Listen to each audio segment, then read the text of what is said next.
ಪ್ರಿಯ ವಿದ್ಯಾರ್ಥಿಗಳೇ, ಈಗಾಗಲೇ ನಿಮಗೆ ಗೊತ್ತಿರೋ ಹಾಗೆ ದಾವಣಗೆರೆ ಯೂನಿವರ್ಸಿಟಿಯಿಂದ ಎಕ್ಸಾಮಿನೇಷನ್ ಫೀ ಪೇ ಮಾಡಲಿಕ್ಕೆ ಅಲೋ ಮಾಡಿದ್ದಾರೆ. ಅದಕ್ಕಿಂತ ಮುಂಚೆ ಏನೇನು UUCMSನಲ್ಲಿ ಪಾಲಿಸಬೇಕು ಅನ್ನೋದನ್ನು ಈ ವಿಡಿಯೋದಲ್ಲಿ ಹೇಳ್ಕೊಡ್ತೀವಿ. ಮೊದಲನೇದಾಗಿ, ಹಲವಾರು ವಿದ್ಯಾರ್ಥಿಗಳು ಕೋರ್ಸ್ ರಿಜಿಸ್ಟ್ರೇಷನ್ ಇನ್ನೂ ಮಾಡಿರೋದಿಲ್ಲ.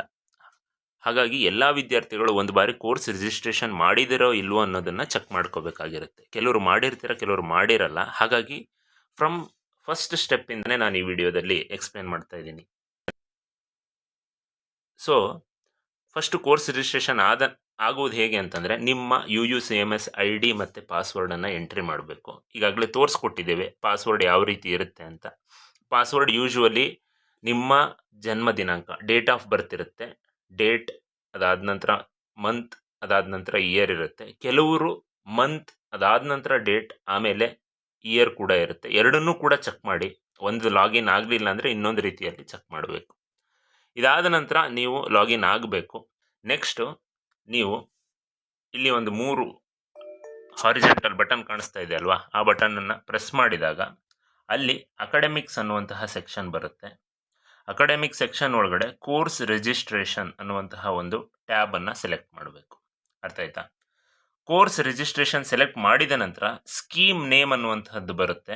ಸ್ಕೀಮ್ ನೇಮ್ ಇವೆಲ್ಲ ಕಲಿತಾ ಇರುವಂತಹದ್ದು SEP, ಸ್ಟೇಟ್ ಎಜುಕೇಷನ್ ಪಾಲಿಸಿ. ಹಾಗಾಗಿ SEPಯನ್ನು ಚೂಸ್ ಮಾಡಬೇಕಾಗುತ್ತೆ. ಚೂಸ್ ಮಾಡಿ ಸೇವ್ ಅಂತ ಕೊಡಬೇಕಾಗುತ್ತೆ. ಸೊ ಸೇವ್ ಕೊಟ್ಟ ನಂತರ ನಿಮಗೆ ನಿಮ್ಮ ಫಸ್ಟ್ ಇಯರ್ ಫಸ್ಟ್ ಸೆಮಿಸ್ಟರ್ನ ಕೋರ್ಸ್ ರಿಜಿಸ್ಟ್ರೇಷನ್ ಓಪನ್ ಆಗುತ್ತೆ.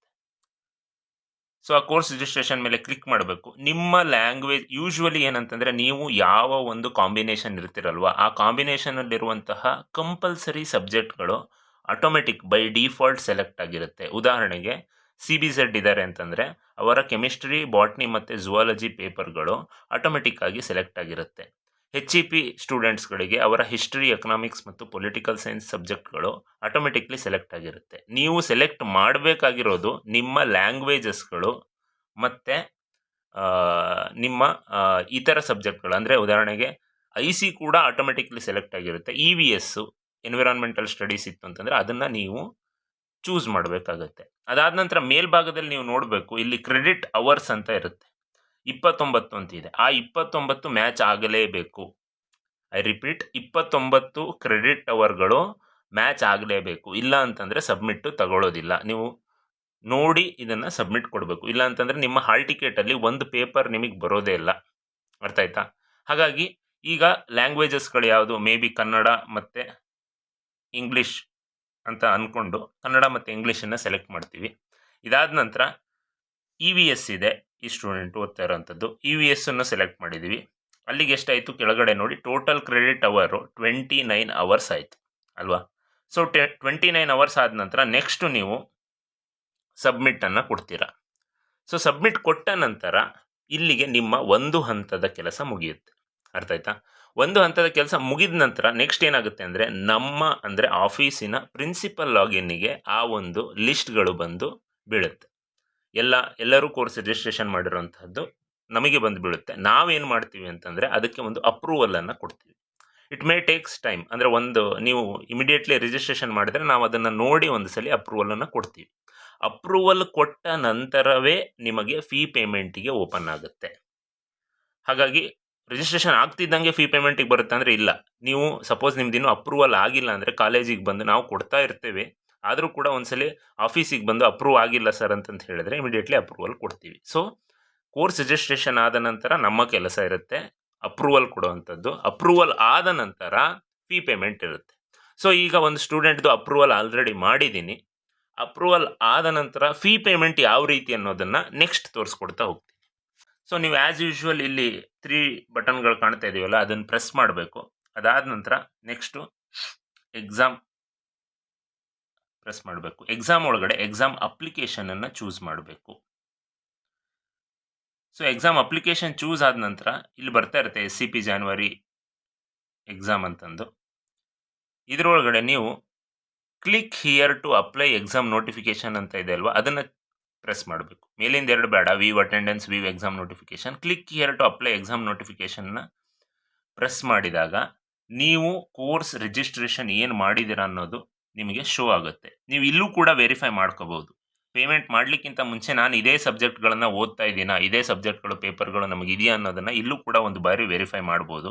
ಯಾವುದಾದ್ರೂ ಮಿಸ್ ಆಗಿತ್ತು ಅಂದರೆ ಇಮಿಡಿಯೇಟ್ಲಿ ಪೇಮೆಂಟ್ ಮಾಡದೆ ಆಫೀಸಿಗೆ ಬಂದು ಈ ರೀತಿ ಒಂದು ಪೇಪರ್ ಮಿಸ್ ಆಗಿದೆ ಅಥವಾ ನನ್ನ ಲ್ಯಾಂಗ್ವೇಜ್ ಕನ್ನಡ ಇರಬೇಕಿತ್ತು, ಏನೇ ಪ್ರಾಬ್ಲಮ್ಗಳಿದ್ರು ಕೂಡ ಇಮಿಡಿಯೇಟ್ಲಿ ಬಂದು ಆಫೀಸ್ನ ಕಾಂಟ್ಯಾಕ್ಟ್ ಮಾಡಬೇಕು.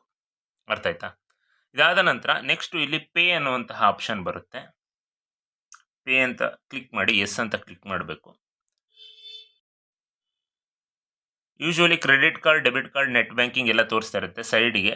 ಬಟ್ ನೀವು UPIಯನ್ನು ಸೆಲೆಕ್ಟ್ ಮಾಡಿ. ಕ್ರೆಡಿಟ್ ಕಾರ್ಡ್ಗಳು ಯೂಶುವಲಿ ಪೇಮೆಂಟ್ ಫೇಲ್ ಆಗೋದ್ರಿಂದ UPIಯನ್ನು ಹಾಕಿ. UPI ಒಳಗಡೆ ನಿಮ್ಮ ವರ್ಚುವಲ್ ಪ್ರೈವೇಟ್ ಅಡ್ರೆಸ್ ಅಂತಂದರೆ ನಿಮ್ಮ ಫೋನ್ಪೇ ಒಳಗಡೆ, ಫೋನ್ಪೇ ಕೆಳಭಾಗದಲ್ಲಿ ಒಂದು UPI ID ಇರುತ್ತೆ. ಆ UPI IDನ ಎಂಟರ್ ಮಾಡಬೇಕು. ಮೇ ಬಿ ನಿಮ್ಮ ಫೋನ್ ನಂಬರ್ ಆದ ನಂತರ @YBL ಅಥವಾ @AXL ಅನ್ನುವಂತಹ ಒಂದು UPI ID ಇರುತ್ತೆ. ಆ UPI IDನ ನೀವು ಪ್ರೆಸ್ ಮಾಡಬೇಕು. ಅದಾದ ನಂತರ ಪೇ ನೌ ಅಂತ ಕೊಟ್ಟಾಗ ಆಟೋಮೆಟಿಕ್ಲಿ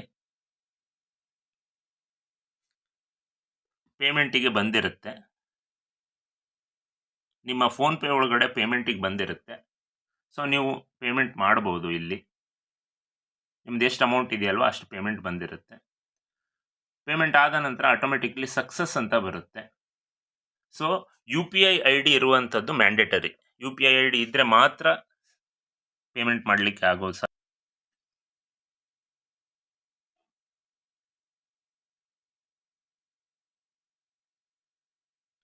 ಸೊ ಈಗ ಪೇಮೆಂಟ್ ಆಗಿದೆ. ಕೆಳಗಡೆ ನೀವು ನೋಡ್ಬೋದು ಪೇಮೆಂಟ್ ಸಕ್ಸಸ್ ಅಂತ ಇದೆ. ನೀವು ಇದನ್ನು ಬೇಕಿದ್ರೆ ಒಂದು PDF ಆಗಿ ಸೇವ್ ಮಾಡ್ಕೋಬೋದು ಅಥವಾ ಪ್ರಿಂಟ್ ತೆಗೆಸ್ಕೋಬೋದು.